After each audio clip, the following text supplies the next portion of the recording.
셀트리온 24년 실적 전망, 최근 삼성증권 보고서에서 시사하는 두 가지 포인트는 셀트리온 오늘 보합선으로 마감이 되었습니다. 제약은 마이너스 0.89% 하락세를 보입니다. 셀트리온은 어제에 이어서 몸통이 큰 음봉의 모습이 나왔습니다. 하지만 주가는 보합선으로 마무리가 모습, 어제 오늘 장중의 저점은 어느 정도 지키는 모습으로 해석을 할 수가 있겠습니다. 거래량이 별로 없는 상황에서의 조정이었기 때문에 나쁘게 볼 이유는 없다고 생각이 되는 것이고요. 외국인들은 어제에 이어서 오늘도 매수죠. 116억의 매수 우위를 보였고 기관들도 41억의 매수를 보였습니다. 한편 제약은 어제에 비해서 음봉의 몸통이 작은 모습이 나오면서 어저께 하락에서 진정이 되는 모습으로 해석이 됩니다. 특별한 악재가 없는 상황이기 때문에요. 숨고르기의 형태로서 해석을 할 수가 있겠습니다.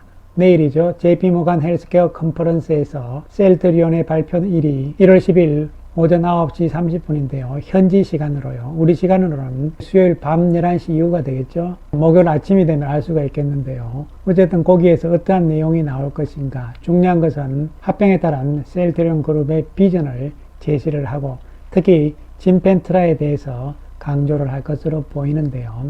따라서 오늘 이 시간에는 24년 실적 전망에 대해서 작년 말에 나온 삼성증권의 보고서 자료에서 우리가 알아야 되는 두 가지 포인트가 있는데요. 그 부분에 대해서 이야기를 해보기로 하겠습니다.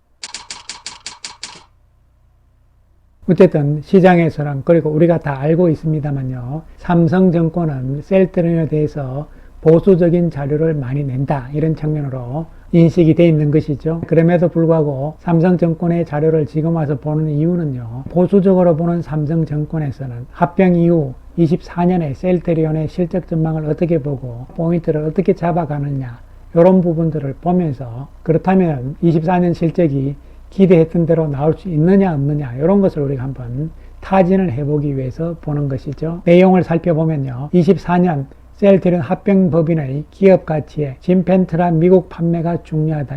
회사는 이미 24년 매출액에 대해서 3조 5천억, 영업이익은 1조 2천억. 이것은 영업권에 대한 삼각비를 반영을 한 것이고요. 하지만 삼성증권은 그보다 낮은 수치를 제시를 합니다. 24년 매출액은 2조 8,286억 원, 영업이익은 8,543억 원. 이것은 삼각비를 반영을 하지 않은 것으로 추정을 했는데요. 매출액을 상당히 낮게 봤습니다. 그러면서 회사 측이 제시한 실적에 도달을 하기 위해서는 첫 번째로 PBM 등재 이후 유플라이마의 처방 속도를 봐야 된다. 두 번째로는 진펜트라의 PBM 등재 여부를 봐야 된다. 세 번째는 백어젤마의 시장 점유율을 봐야 된다. 이런 부분인데요. 중요하게 생각을 하는 것이 진펜트라죠. 진펜트라는 유럽에서 램시마이서시보다 4배 이상 비싼 가격을 받는다는 것이죠. 그렇기 때문에 6천억 수준의 매출은 미국에서 가능할 것이다. 이렇게 보고 있습니다. 그래서 24년 진펜트라의 미국 매출액의 정도에 따라서 기업 가치, 즉 주가 상승 여력이 생긴다. 이렇게 보는 것이죠. 진펜트라를 어떻게 보느냐에 따라서 회사와 삼성증권하고 추정치가 다를 수밖에 없는 것인데 삼성증권뿐만이 아니고요. 증권사들 입장에서는 보수적으로 전망을 할 수밖에 없다 이렇게 보지만 어쨌든 삼성증권에서도 보수적인 전망을 내놓고 있습니다. 그러나 긍정적인 여지는 또 열어놓고 있는 상황이죠. 자, 그 다음에 살펴보게 되면요. 미국의 직접 판매 효과가 중요하다고 이야기를 하고 있습니다. 24년에 유럽에서 매출액은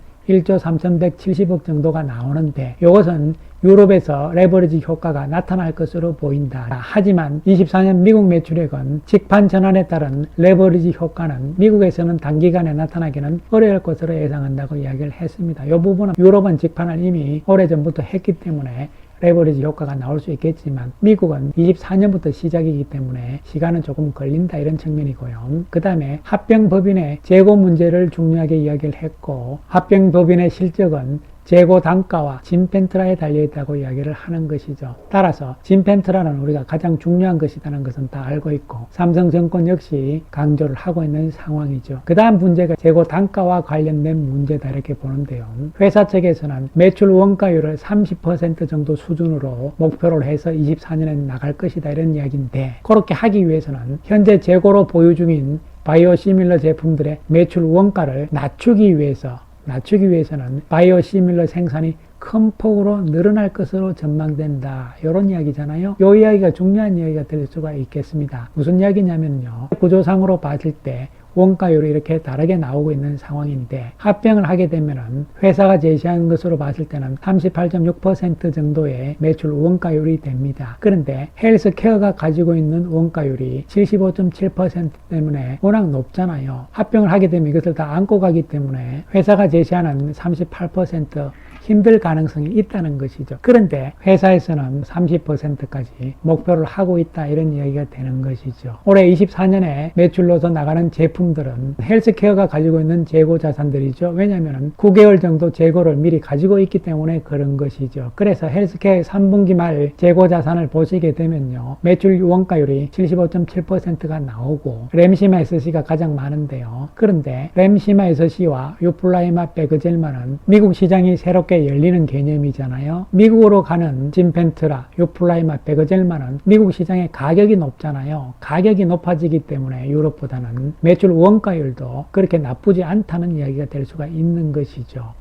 특히 진펜트라는 유럽보다는 4배 정도 이상으로 삼성증권은 가격을 보고 있잖아요. 가격이 높아졌지만 이미 헬스케어는 작년에 셀트리온으로부터 사놓은 거기 때문에요. 그 가격 그대로 정해져 있지만 판매 가격이 4배나 올라가기 때문에 당연히 원가율은 낮아질 수가 있는 것이죠. 그리고 또 한 가지가 있습니다. 또 한 가지는 뭐냐면은 4분기에 셀트리온이 공급 계약 규모를 크게 줄였잖아요. 생산을 최소화했다고도 볼 수가 있겠습니다. 왜냐하면은 24년부터 생산하는 것은 매출 원가율이 합병에 따라서 달라지기 때문에 그런 것이죠. 그렇기 때문에 기존에 있는 제품들의 매출 원가율을 낮추기 위해서는 새로운 제품들을 많이 생산할수록 낮은 원가로 전체적인 매출 원가율은 낮아지잖아요. 그래서 30%까지 매출 원가율을 낮추는 것을 목표로 하고 있다, 이런 이야기가 삼성증권에서 이야기하고 있는 매출 원가율에 대한 핵심 부분이라고 볼 수가 있는 것이죠. 삼성증권의 이러한 이야기들을 다 정리를 해보면요, 이 표에서 우리가 다 볼 수가 있겠는데요. 첫 번째로 매출액은 아주 보수적으로 숫자를 제시를 한 것이고요.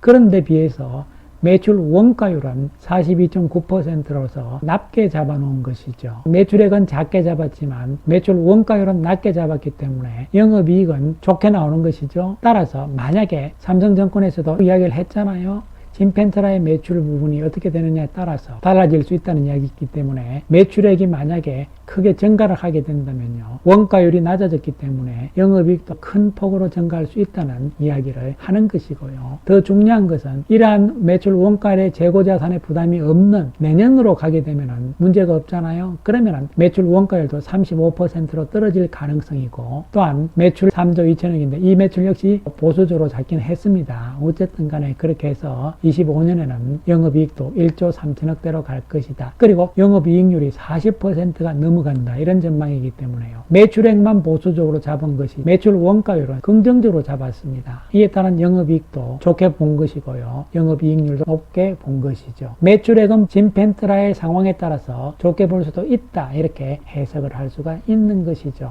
그래서 그동안 나온 자료들, 다른 증권사들의 자료들하고 비교를 해보게 되면요, 삼성증권이 매출액은 가장 낮게 잡았습니다. 작은 수치를 제시를 했지만요, 매출 원가율은 가장 낮게 잡으면서 긍정적으로 본 것이죠. 이에 따라서 영업이익 측면도 유진투자증권을 제외하고 나면요, 삼성증권이 가장 높게 보고 있는 것이고, 영업이익률도 30% 이상으로 보고 있기 때문에 삼성증권도 나쁘게 보고 있는 것은 아니다, 이렇게 평가를 할 수가 있는 것이죠. 따라서 두 가지 핵심은요, 진펜트라에 따라서 매출액은 증가할 수 있다는 이야기고, 두 번째로는 매출 원가율이 생각보다 낮다, 그렇기 때문에 좋다는 이야기죠.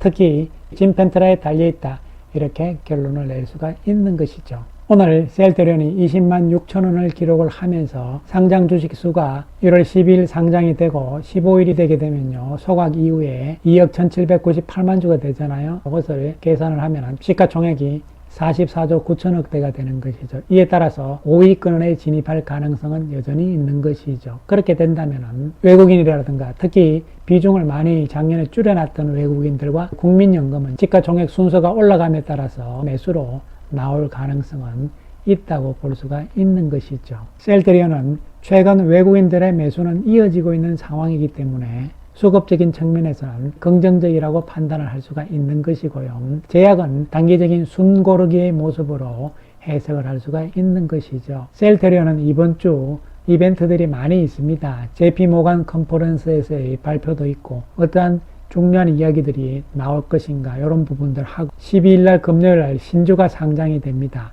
1차적으로 신주가 상장이 되기 때문에 주식수가 늘어납니다. 그렇게 되기 때문에 단기적으로는 조정이 좀 나올 수가 있습니다. 그러나 저점 매수 세력들 입장에서는 한편으로는 기회가 될 수도 있는 것이죠. 따라서 월초에 올렸다가 되밀렸잖아요. 그런 상황에서 다시 월말에 좀 올라가면서 양봉을 만들어주는 그러한 상황을 예상을 할 수가 있는 것이죠. 그리고 큰 흐름상으로 봤을 때는 그동안의 저평가를 회복하는, 벗어나고 있는 과정 중에 하나로서 해석을 할 수가 있겠습니다.